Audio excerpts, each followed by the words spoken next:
नमस्कार बंधुरा आमार चैनेले आपनादेर सकलके अनेक अनेक स्वागत। आज के आमी आपनादेर बानिये देखाबो मिष्टिर दोकानेर खास्ता निमकी।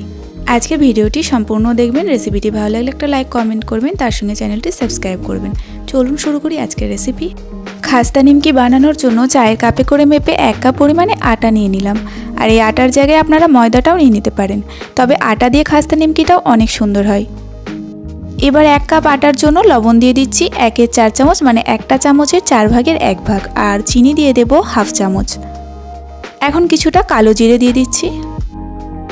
एबार दिए दिते हबे रिफाइंड अয়েল और एखाने आमि 5 चामच मतो रिफाइंड अয়েল देब। और এই रिफाइंड अয়েলের জায়গায় আপনারা ঘি দিয়েও বানিয়ে নিতে পারেন। এই নিমকির জন্য তেলের পরিমাণটা একটু বেশি দিতে হবে। এবার একসঙ্গে মিশিয়ে ভালোভাবে আটাটা ময়াম দিয়ে নেব। खूब भालोभाবে मयाम দিয়ে নেওয়ার পরে হাতের মধ্যে আটাটা একটু মুঠো করে দেখতে হবে। যদি দেখা যায় এরকম একটা পাকের মতো তৈরি হচ্ছে আবার ঝুড়ো হয়ে ভেঙে চলে যাচ্ছে তাহলে একদম পারফেক্ট ভাবে ময়ামটা দেয়া হয়েছে। এবার অল্প অল্প নরমাল জল দিয়ে আটাটা মেখে একটা টাইট ডো বানিয়ে নিতে হবে। আর এখানে যেই কাপে করে আটাটা মেপেছিলাম সেই কাপেরই অর্ধেক পরিমাণে জল নিয়েছি। আর অল্প অল্প জল দিয়ে আটাটা মেখে নিতে হবে, খুব বেশি জল প্রথমেই দেয়া যাবে না। আর এই নিমকির জন্য অবশ্যই ডোটা একটু টাইট করে মেখে নিতে হবে। রুটি লুচির জন্য যেভাবে ডো মেখে থাকি তার থেকে একটু টাইট করে মাখতে হবে। সমস্ত ময়দাটা মিশে গিয়ে যখন একটা ডোয়ের আকারে চলে আসবে তখন এইভাবে 1 মিনিট মতো মেখে নেব। আর এখন ডোটা একদম মাখা হয়ে গিয়েছে আর দেখিয়ে দিচ্ছি ঠিক এরকম একটা টাইট ডো বানিয়ে নিয়েছি। এখন চাপা দিয়ে 15 মিনিট রেখে দেব। এবার আলাদাভাবে একটা বাটি নিয়েছি, বাটির মধ্যে দিয়ে দিলাম 1 চামচ পরিমাণে আটা আর দিচ্ছি 1 চামচ আটার জন্য 1.5 চামচ পরিমাণে ঘি। আর এখানে যদি আপনারা ময়দার নিমকি বানান তাহলে এর জায়গায় আপনারা ময়দাটা অবশ্যই নেবেন। এবার ঘি আর এই আটাটা খুব ভালোভাবে একটু মিশিয়ে রেখে দেব। আর এই মিশ্রণটা কাজে লাগবে যখন নিমকিগুলো বানাবো। আপনারা এইভাবে অবশ্যই বানিয়ে দেখবেন। 15 মিনিট মতো রেস্টে রাখার পরে আটাটা এখন খুব ভালো মতো সেট হয়ে গিয়েছে। এখন এর থেকে আমি নিমকির জন্য লেচি বানিয়ে নেব। আমি এখানে বড় বড় করে দুটো লেচি প্রথমে কেটে নিলাম।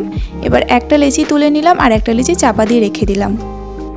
এবার একটা বেলন চাকির উপরে কিছুটা পরিমাণে শুকনো আটা ছড়িয়ে দিলাম। এখন লেচিটা দিয়ে একটা বড় আকারের রুটি বানিয়ে নেব।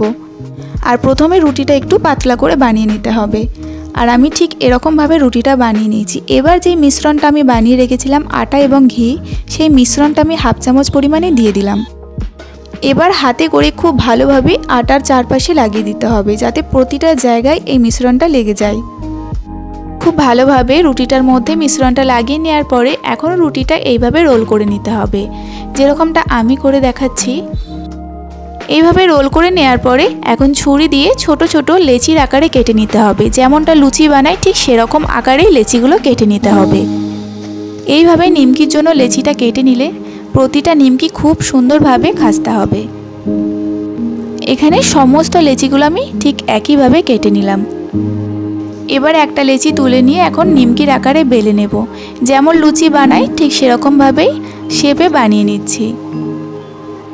একটু গোল করেই বানিয়ে নিলাম। এরপরে যে মিশ্রণটা বানিয়ে রেখেছিলাম সেটা আঙুলের মধ্যে নিয়ে এইভাবে অল্প করে লাগিয়ে দিচ্ছি। আবারও রুটিটাকে ভাঁজ করে নিলাম। আবারও ওপর দিয়ে আমি এইভাবে মিশ্রণটা লাগিয়ে দেব।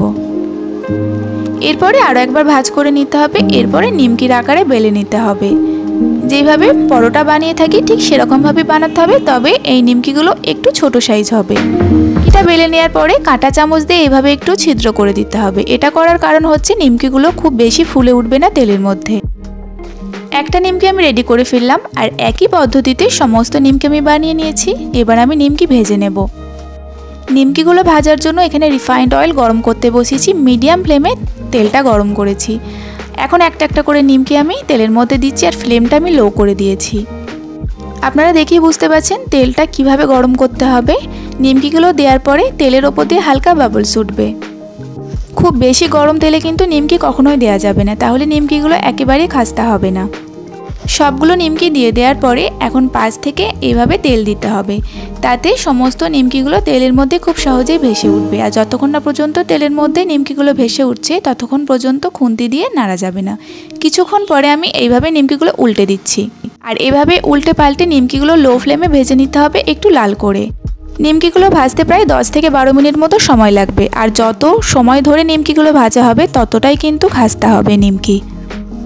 নিমকিগুলো আমি 10 থেকে 12 মিনিট মতো ঠিক এরকম লাল করে ভেজেছি। এখন কিন্তু নিমকিগুলো ভাজা হয়ে গিয়েছে। এখন একটা ছাঁকনির সাহায্যে এভাবে তেল ঝরিয়ে নিমকিগুলো তুলে নিচ্ছি। আর এখানে প্রথমবারের জন্য নিমকিগুলো ভাজা হয়ে গিয়েছে। এরপরে আরও যে নিমকি আছে সেগুলো আমি একই পদ্ধতিতেই ভেজে নেব। দ্বিতীয়বারের জন্য নিমকিগুলো একই পদ্ধতিতে তেলের মধ্যে দিয়ে দিচ্ছি আর ভেজে নিচ্ছি। আর দ্বিতীয়বার নিমকি দেওয়ার সময় যদি তেলটা খুব বেশি গরম হয়ে থাকে তাহলেই ফ্লেমটা অফ করে দিতে হবে, তারপরে নিমকি ছাড়তে হবে, আবারও ফ্লেমটা অন করে দিতে হবে এবং লো ফ্লেমে রেখেই নিমকিগুলো ভেজে নিতে হবে। এই নিমকিগুলো ভাজা হয়ে গিয়েছে। আর এখন একদম তৈরি হয়ে গেল মিষ্টির দোকানের খাস্তা নিমকি। 1 কাপ আটা দিয়ে আমি মোট 20টা নিমকি বানিয়ে নিয়েছি। আর নিমকিগুলো যখন ঠান্ডা হয়ে যাবে তখন কোনো এয়ারটাইট কন্টেনারের মধ্যে ভরে আপনারা সারা মাস ধরে খেতে পারেন। আজকের এই খাস্তা নিমকি রেসিপি আপনাদের কেমন লেগেছে একটা লাইক এবং কমেন্ট করে জানাবেন। আমার চ্যানেলে নতুন বন্ধু হয়ে থাকলে চ্যানেলটি সাবস্ক্রাইব করে পাশে থাকা বেল আইকনটি প্রেস করে অন করে রাখবেন, যাতে যখনই কোনো নতুন ভিডিও আপলোড করব সবার প্রথমে আপনার ফোনে পৌঁছে যাবে। আজকের ভিডিও এই পর্যন্তই বন্ধুরা, আবারও ফিরে আসবো নতুন কোনো এক রেসিপি পর্ব নিয়ে। ততক্ষণে আপনারা সকলেই ভালো থাকবেন এবং সাবধানে থাকবেন।